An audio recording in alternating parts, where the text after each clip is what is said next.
Morning. तो आज हमारा बुसान में तीसरा दिन है और फाइनली 2 दिन के बाद बारिश रुक गई और हल्की हल्की सी धूप आ गई। काफ़ी प्लेजेंट वेदर है और आज का हमारा प्लान है एक दूसरी सिटी जाना, जिसके लिए हमने क्लूक से एक डे नाइट टूर बुक किया है और उस जगह का नाम है ग्योंगजू और वो पूरी जगह यूनेस्को कल्चरल साइट है।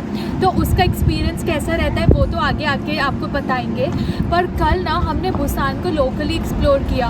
हम हॉब्सन बैम्बू फॉरेस्ट गए, हम यहाँ के वो जो सी टेम्पल है हेदोंग ग्योंगसा टेम्पल वहाँ पे भी गए और फाइनली हम वहाँ के सबसे पॉपुलर बुसान के गामचौन कल्चरल हेरिटेज विलेज में भी गए। अगर आपने वो वीडियो अभी तक नहीं देखा तो उसका लिंक मैं नीचे डिस्क्रिप्शन बॉक्स में डाल दूँगी। पर अभी हमारे मीटिंग पॉइंट में थोड़ा सा टाइम है, तो उससे पहले जो हमारे होटल के सामने ह्यूंडे बीच है, चलो उसको चल के एक्सप्लोर कर लेते हैं।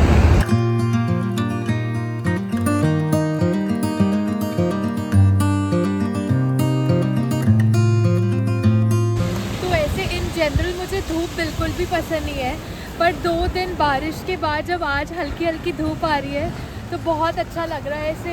और बहुत छोटा सा प्यारा सा बीच है, 1 किलोमीटर भी नहीं होगा पूरा, पर यहाँ पे ऐसे बहुत कामिंग एटमॉस्फेयर है। एक तो ये जो बीच की पानी की आवाज़ है वही इतनी अच्छी लग रही है, तो बहुत अच्छा लग रहा है यहाँ पे आके।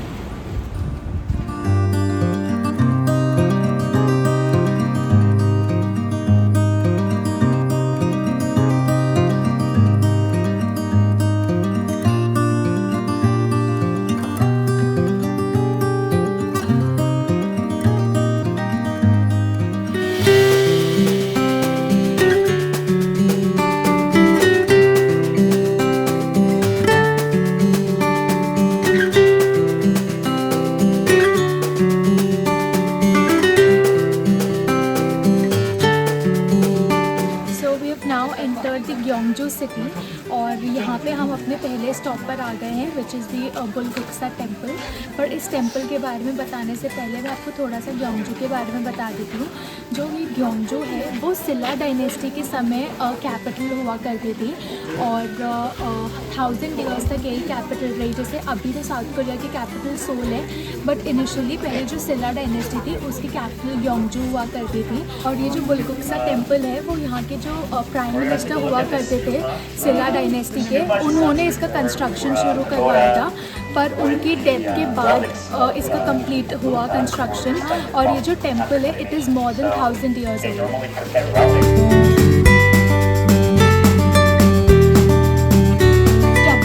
बुद्धिस्ट टेम्पल में एंटर करोगे तो जो भी टेम्पल की मेन एंट्रेंस होती है वहाँ पे आपको 4 गार्डियंस के स्टैचू मिलेंगे, जैसा आप मेरे पीछे देख रहे हो, holding different kind of weapons.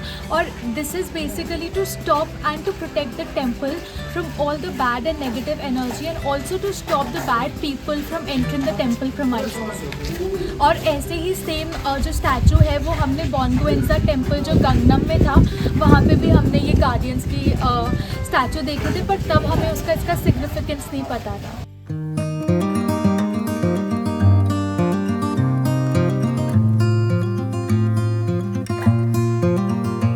बुलगुक्सा means Buddha's world, which means कि जो पूरा ऊपर वाला एरिया है वो बुद्धा का वर्ल्ड है और ये नीचे जितना भी एरिया है वो कॉमन मैन का वर्ल्ड है।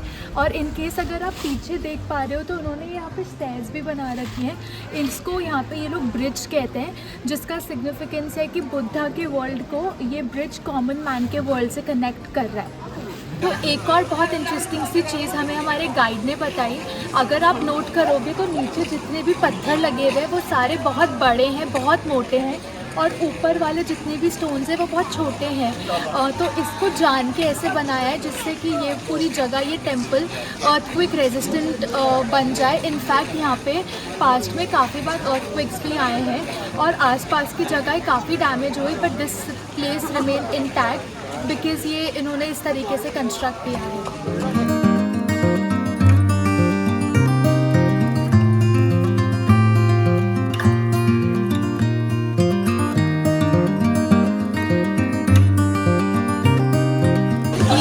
पीछे आप पगोड़ा देख रहे हो, इनिशियली इस पगोड़े पे 4 लायंस होते थे, हर लायन एक एक डायरेक्शन में फेस करते हुए। पर जब जापानीज़ ने यहाँ पे इन्वेड किया था तो वो बाकी के तीनों लायंस ले गए थे और ये अकेला लायन यहाँ पे छोड़ गए थे, क्योंकि अगर आप इसके फेस को अच्छे से नोट करोगे तो इसके फेस पे बहुत सारे स्कार्स थे, तो दिस वाज अगली अकॉर्डिंग टू देम, तो वो इसको छोड़ गए और बाकी के 3 लायंस को ले गए। पीछे मेरे आप पगोड़ा देख रहे हो, ये पगोड़ा बहुत इंपॉर्टेंस रखता है। इनफैक्ट ये जो साउथ कोरियन कॉइन्स हैं उनके पीछे भी आपको यही पगोड़ा मिलेगा।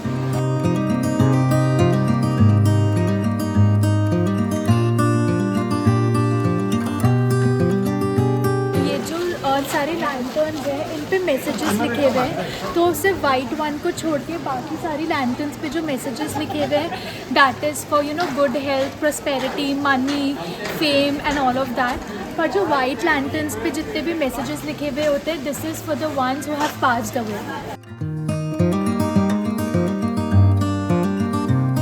बहुत ही बड़ा और बहुत ज़्यादा सुंदर मंदिर है और इतना अच्छे से मेंटेन किया गया है इस मंदिर को that I would highly recommend कि इन केस अगर आप ग्योंगजू में आ रहे हो तो इस जगह का तो 100% चेकआउट करो। और एक और चीज़ हमें पता चली कि ये मंदिर भी पूरा डिस्ट्रॉय कर दिया था जब जापान ने कोरिया को इन्वेड किया था, और वापस से इस पूरे मंदिर की रिस्टोरेशन हुई थी 19th सेंचुरी में। And not just this temple but the entire city of Gyeongju is the UNESCO Cultural Heritage Site. तो इस टेम्पल को तो हमने अच्छे से देख लिया और बस में चढ़ने का टाइम भी हो गया है, तो let's go to a next stop. तो अभी हमें 1 घंटा मिला है फॉर लंच और यहाँ पे लाइन से बहुत सारे कैफ़ेज़ और रेस्टोरेंट्स हैं, सो लेट्स सी कि हमें हमारे मतलब का यहाँ पे कुछ खाने को मिलता है कि नहीं। काफ़ी रेस्टोरेंट्स में ट्राई करने के बाद हमें फाइनली ये जगह मिली जो आप मेरे पीछे देख रहे हो, मॉन तोहम करके रेस्टोरेंट का नाम है, और यहाँ पे हमने एक वेजिटेबल पिज़्ज़ा खाया जिसका प्राइस 17,000 कोरियन वॉन था, बट बहुत ही ज़्यादा टेस्टी पिज़्ज़ा मिला और वाइब्स भी अंदर बहुत अच्छी, बहुत ही ज़्यादा सुंदर कैफ़े बना रखा है। और यूजुअली यहाँ पे जब लोग आते हैं तो वो कोरियन खाना खाने आते हैं, बट बिकॉज हम वेजिटेरियन हैं तो it's very difficult to find vegetarian Korean options, so इसलिए we moved here and the food was really amazing.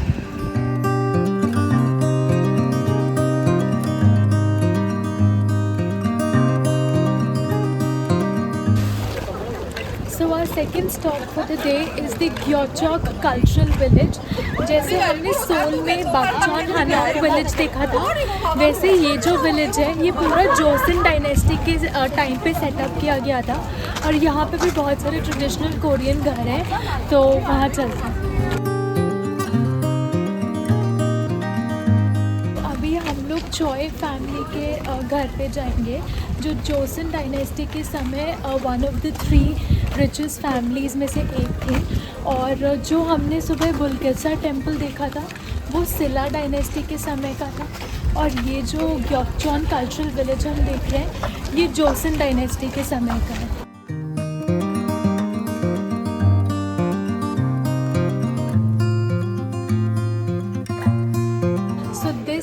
Traditional house of the चॉय family, और जिस सेक्शन में मैं अभी खड़ी हूँ ये सेक्शन सिर्फ फीमेल्स का था।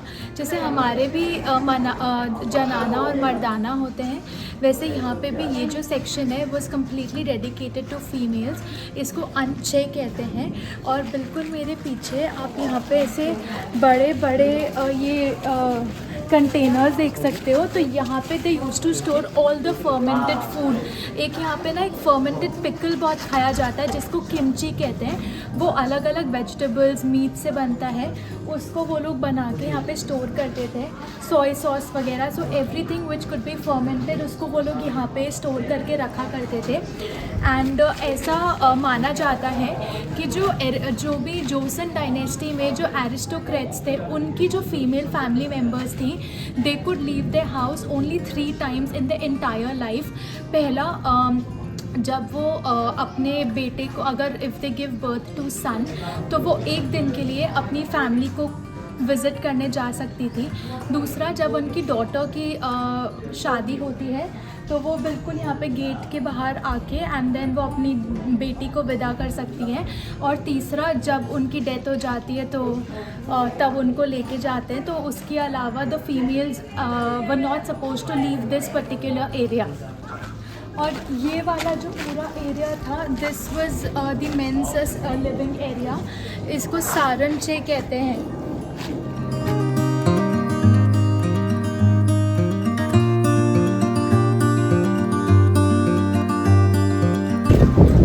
गाइड ने हमें बताया कि जो जोसेन डायनेस्टी के समय जो एरिस्टोक्रेट्स हुआ करते थे, they used to discriminate a lot amongst the society.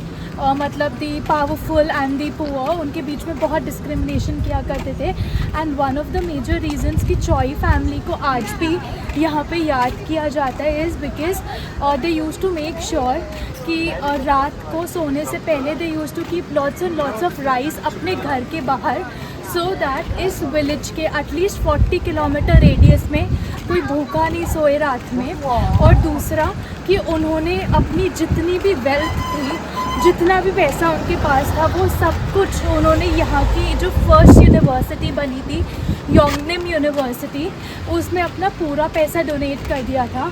And they were amongst richest people of the Joseon dynasty. But उसके बाद भी they were so humble and that is one of the reasons कि उनको आज भी यहाँ पे याद किया जाता है और उनके घर को एक बहुत फेमस टूरिस्ट अट्रैक्शन में कन्वर्ट कर दिया।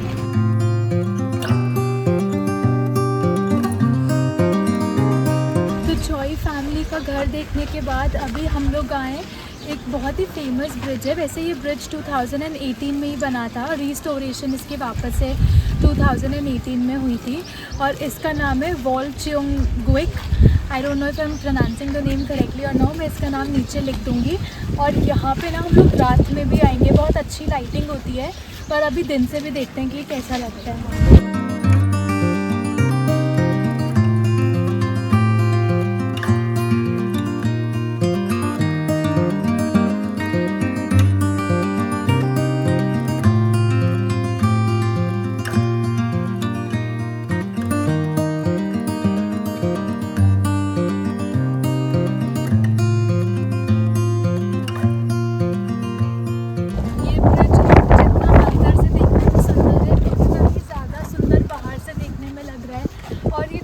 सीनरी है इतनी ज़्यादा पिक्चरस्क है, ऐसा लग रहा है जैसे कि कोई स्क्रीन सेवर हो के पीछे पूरे पहाड़ है, there is a river flowing by और लोगों के वो traditional Korean houses, just picture perfect. And I just can not contain my excitement to see कि ये रात में कैसा लगता होगा।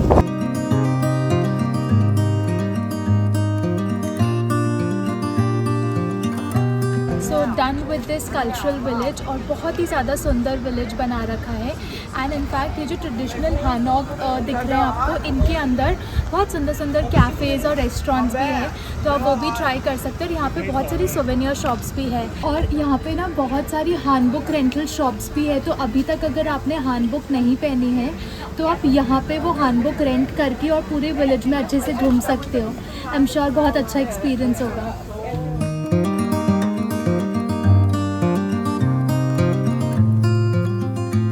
Our third stop for the day is the Dai Rang Bun tomb complex in the tomb garden. और जिस तरीके से जो आप मेरे पीछे टूम्स देख रहे हो, ऐसे 23 टूम है इस पूरे गार्डन में। And these tombs are of the kings and the queens from the Silla dynasty. और इनमें से एक टूम पब्लिक के लिए खुला है, आप उसका टिकट ले सकते हो और टिकट का प्राइस है 3000 कोरियन वॉन और वो आप अंदर से भी देख सकते हो। तो हमारे गाइड ने हमें इसकी हिस्ट्री बताने के बाद we are free to visit this place for 2 hours और बाहर भी जा सकते हो। और पूरा मैप दिया है कि किस तरफ सुवेनियर शॉप्स हैं और किस तरफ रेस्टोरेंट्स और कैफ़ेज़ हैं। तो पहले ये गार्डन घूमते हैं, आपको भी घुमाते हैं और फिर बाहर भी चलते हैं।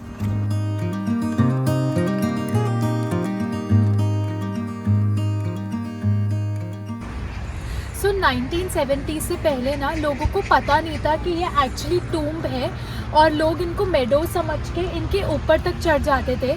फिर 1973 और 1975 के पीरियड के बीच में इन टूम्स को खोला गया और इनके अंदर से ना वुडन चेम्बर्स निकले 2, और एक के अंदर एक मैन वाज इनग्रेव्ड और दूसरे के अंदर फीमेल बॉडी वाज फाउंड।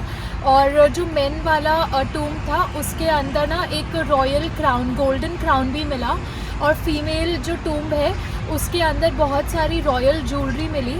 तो तब से लोगों ने ये अज्यूम कराया यहाँ पे है कि these are the royal tombs of the kings and the queens from the Silla dynasty.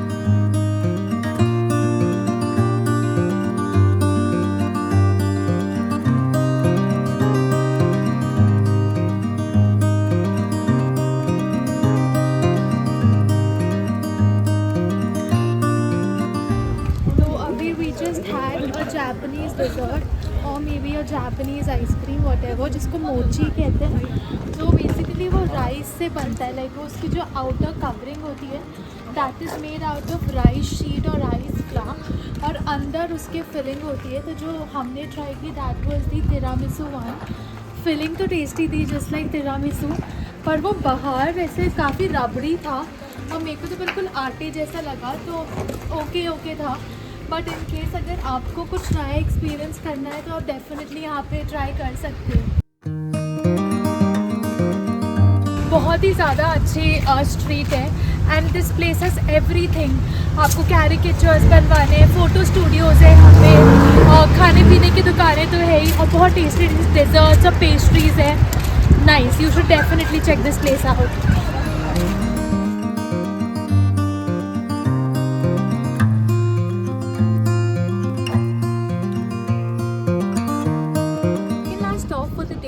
दोनोंग palace and the Wolji pond. और ये जो पैलेस है वो जो सिला डायनेस्टी में किंग हुआ करते थे उन्होंने अपने सन्स को रहने के लिए ये जगह बनाई गई थी, और जो उस समय के फॉरेन डिप्लोमैट्स थे उनको होस्ट करने के लिए ये जगह को बनाया गया था। और यहाँ पे पहले इस कॉम्प्लेक्स के अंदर बहुत सारी बिल्डिंग्स हुआ करती थी, बट जापानीज़ इन्वेजन के बाद आज की तारीख में यहाँ पे सिर्फ 3 मेन बिल्डिंग्स हैं।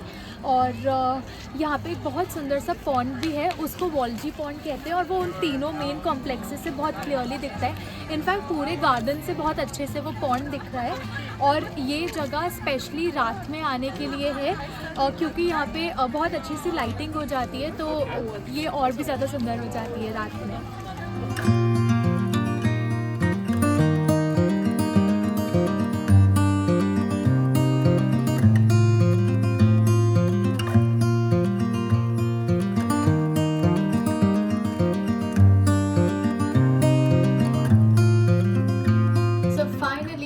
वापस से अपने होटल आ गए एक अमेजिंग सा डे स्पेंड करके। और ये जो ट्रिप हमने करी इसमें 2 तरीके के पैकेजेस अवेलेबल होते हैं। एक होता है जो डे ट्रिप होता है और एक जो हमने लिया था डे नाइट टूर, क्योंकि इसमें कुछ जगह ऐसी हैं जो रात को और भी ज़्यादा सुंदर लगती हैं। आई एम श्योर वो अभी तक आप वीडियो में देख ही चुके होंगे। और ऐसा नहीं है कि कोई बहुत लंबा चलता है ये डे नाइट टूर। बाय 8:15 हम लोग अपने ड्रॉप लोकेशन पर आ भी गए थे। एंड इन केस अगर आपको भी ये टूर बुक करना है, ये हमने क्लूब की ऐप से किया था, आप वहाँ से भी कर सकते हो। बाकी इसका लिंक मैं नीचे डिस्क्रिप्शन में डाल दूँगी, आप वो चेकआउट कर सकते हो। And also do mention in the comments कि आज आपको सबसे ज़्यादा अच्छी जगह कौन सी लगी। And I shall see you soon in the next one. Bye bye.